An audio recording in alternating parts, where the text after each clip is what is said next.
The day my son knocked out his bully. When my youngest son was born, the doctors discovered he had pectus excavatum. His chest was caved in so badly there were barely 2.5 inches between his sternum and spine. His heart and lungs were bruised from the pressure.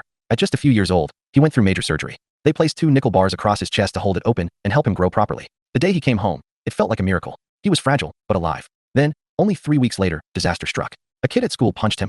Just horseplay, they said, and dislodged one of the bars. We were rushed back into surgery. Sitting in that hospital, watching him hooked to machines, I swore to myself I'd never let anyone hurt him again. Months later, his doctor finally cleared him. No skateboarding or bikes yet, but he could carry a backpack, play with friends, and live like a normal kid. He was thrilled. I thought the worst was behind us. What I didn't know was that at school he'd been silently suffering. Another boy had been punching him in the head almost daily. He kept it a secret, too afraid of breaking the bars again, and too afraid of being a burden to us. One night, after dinner, he finally confessed. His voice shook when he said, "Dad, I'm cleared now. There's this kid who's been bullying me. Can I fight back?" My heart dropped.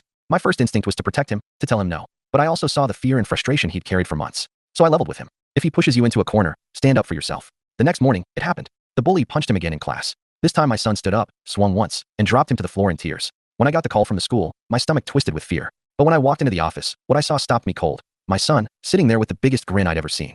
Across from him, the bully held an ice pack to his face. He was suspended for 3 days. That night, we sat him down. We explained consequences, responsibility, and that violence should never be the first choice. But we also acknowledged what he had done. He had defended himself. For the first time in months, he didn't feel like a fragile boy who could be broken. He felt strong. The change was instant. He stopped dreading school. He made new friends. The bully backed off completely. And for the first time, my son walked into class with his head high. Would I rather the school had protected him? Absolutely. Would I prefer he'd never had to throw that punch? Of course. But that day, watching him smile with pride instead of fear, I realized something. My son wasn't just the boy who had been knocked down. He was the boy who could stand back up. And sometimes, for a parent, that's the greatest victory of all.